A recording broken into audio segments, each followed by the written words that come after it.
Hello 11th graders and welcome to a new chapter in physics, which is chapter 14, capacitors. Chapter we're gonna define capacitance, we're gonna calculate capacitance of a certain capacitor, then study the charging and discharging of a certain capacitor along with the energy stored in the capacitor and how to group them. Right now we're gonna start with the first two sections, which are defining and calculating capacitance. So here we go. Starting with the definition. The term capacitor isn't new. We have studied capacitors when we studied electric field. A capacitor is a device that stores electric energy and electric charge. The capacitance is that property of this device to store and its ability to store charge under a certain voltage. Mathematically speaking, capacitance is given by the equation C equals Q over U. Q being the charge in Coulomb and U being the voltage in volts. So look at the figure here to the right side. You notice that we have a capacitor connected to a battery. That battery tries to push charges onto that capacitor, thus producing different charges between the plates, and hence an electric field is found. This setup, this device made up of the two plates is called the capacitor. The ability to pile up the charges on the plates by that voltage is called what? Capacitance. It's important to memorize this equation. Capacitance is expressed in farad, which is Coulomb per volt. Here I would like to add other units, which are the millifarad, the microfarad, and the nanofarad. We have also the picofarad, but it's not used a lot. Milli is 10 negative 3, micro 10 negative 6. Nano is 10 minus 9. Most of you might remember this from the previous chapter when we studied charges, but in case we need these, you have them already. Now, we'll continue with definitions, but I'll move to a word which I'd rather classify as vocabulary. It's not important to know this definition, but we're going to use it in the upcoming equations. Permittivity. It's simply a physical constant which shows how much the material we are studying can support being polarized under the effect of electric field. Now, when we have two plates separated by a certain gap in between, electrons can move from one plate to the other if given the necessary voltage. Now, how much can this material prevent electrons from flushing? That is what we refer to as permittivity. Now, we have a lot of material that can be used. Now, for example, if you look at the table here, you find air having permittivity of 10 minus 12, 8.85 times 10 to the power minus 12. Its relative permittivity, which is the comparison to air, is 1. If you go to water, it's 708, and if you compare it to air, it's going to be 80 times more.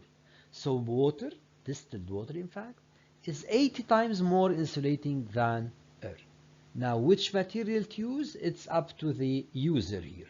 Anyone who's producing their own capacitor can think about which material to use.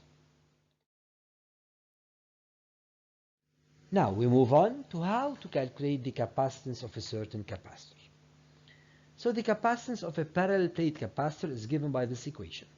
C equals epsilon 0 epsilon r S over D. What does each term stand for? First, before we move on to the definitions, the terms, I would like you to take a look at the figures to the right side. You can notice here we have an air capacitor in which the plates are separated by nothing except air. Over here we have another capacitor where the two plates are separated by a certain dielectric. Epsilon 0 is the permittivity of free space. It is expressed, by the way, in farad times meter to power minus 1. Epsilon r is relative permittivity, which is compared to air, and since it's a relative permittivity or a relative number, which is a ratio, so it is unitless. Keep that in mind. S or A, the area or the common surface area between the plates. D is the distance between the plates. Notice that units are meter square and meter, which are the SI. If you take the overall unit, farad, meter minus 1, meter square over meter. Meter cancels out with one of the square meters. Meter minus 1 and meter cancel out, the remaining is farad.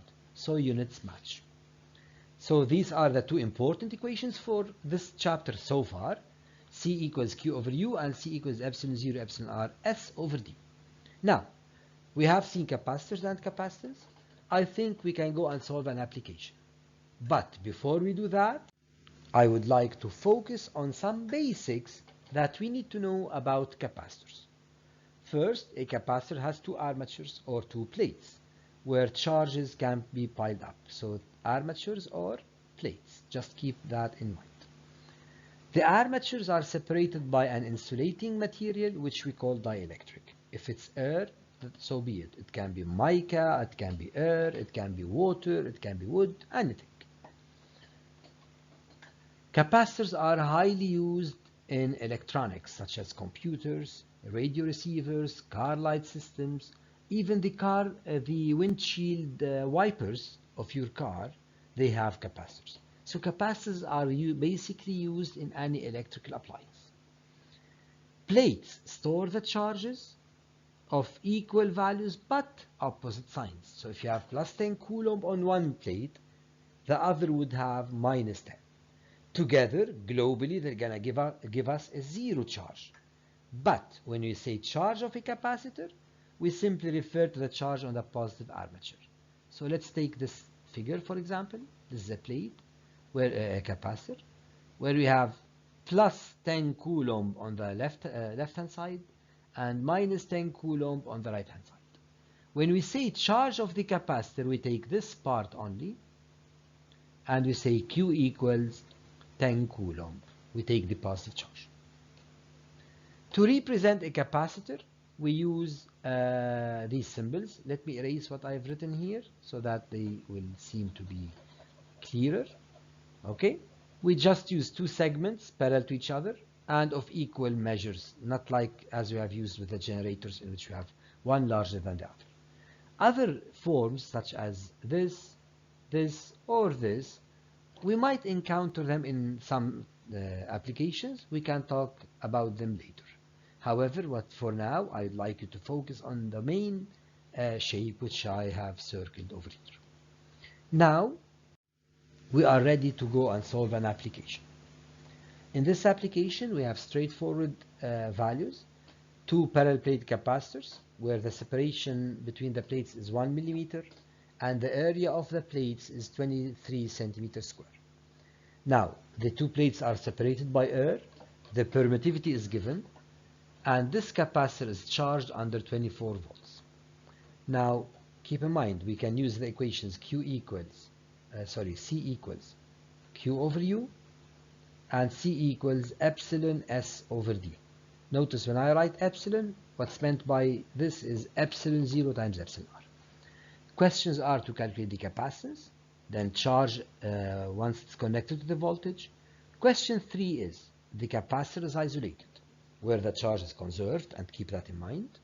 The plates are now pushed towards each other so that the distance between them reduces by half. Calculate the new capacitance, then deduce the voltage across its terminals.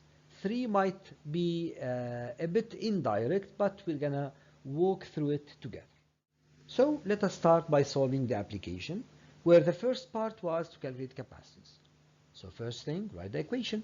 C equals epsilon 0 epsilon R S over D. Now epsilon R is the comparison of the medium that we're using to air. And since it's given that between the two plates the gap is filled with air, then epsilon R is 1. All we have to do is just jot in the values, and I would stop here to talk to you about the units. Centimeter square needs to be converted to meter square, which is times 10 minus 4, and the millimeter as well. Now, jotting in values, we have C equals 2 times 10 minus 10 farad. 10 minus 10 is close to the order 10 minus 9, which we call nano. So I always advise students to convert this to any order that we know as milli, micro, nano, and pay attention to what the number becomes. Here it becomes 0.2 10 minus 9, which is 0.2 nanofarad. Now, the second question was calculate the charge that is stored on this capacitor under the used voltage. Here we can simply use the equation C equals Q over U. Thus Q equals C times U cross multiply. I kept C in nano farad, so the answer is going to be 4.8 nano coulomb. This is alright, or you can simply say 4.8 times 10 to the minus 9 coulomb. Both are accepted. Now, in the third question, we squeeze the plates, we push them towards each other. So I used the same equation, C prime equals epsilon 0 S prime over D prime. C prime, S prime, D prime as in new situation, right? Now what do we know about this new situation? We know that the surface area isn't changed, so I can simply keep S prime as S, while D is reduced to half, so it's D over 2. Taking these two ideas and replacing in the equation of C prime, we have C prime equals 8.845. By the way, when it comes to epsilon 0, we always stick to what's given. Usually it's 8.85. Okay, 85. Okay? However, we always focus on what's given. Times 10 minus 12. 23 is converted because it's the same. Now, the distance, which was 1 millimeter, is now 0.5 millimeters. So that is 0.510 minus 3. Now, all of this is going to yield C times 2. So the capacitance is 0.4. You could, by the way, have said C equals epsilon 0 S over D. Epsilon 0 S are the same. D decreases by half implies the whole C increases by 2. You could have used this if you are advanced in your mathematical reasoning thing. That's not wrong. However, I've chosen here a simple method in which any student can cope up with us. The question continues to find the voltage and the charge. First, since the capacitor is isolated, that means the charge is conserved. This is something very important that you have to keep in mind. Anytime you are given an isolated system, that means that the charge is conserved. Now, replacing Q by Q prime, we need to calculate the voltage using C equals Q over U, U prime equals Q over C prime, jot in the values, the nanos cancel out, and we're going to have 12 volts. And that's it. So this is all concerning this part of the lesson. So now we have reached the end of this section. I would like to focus on one main point so that you can think about it. Capacitors are used in almost any electronic application. Their role is to regulate electricity or to store electricity until it's needed. So it's important to understand this lesson if you're interested in electronics or any domain related to it. Now, review what we have done here. Until the second session, I would like to thank you for your patience and for the time and effort that you are putting in order to understand this lesson.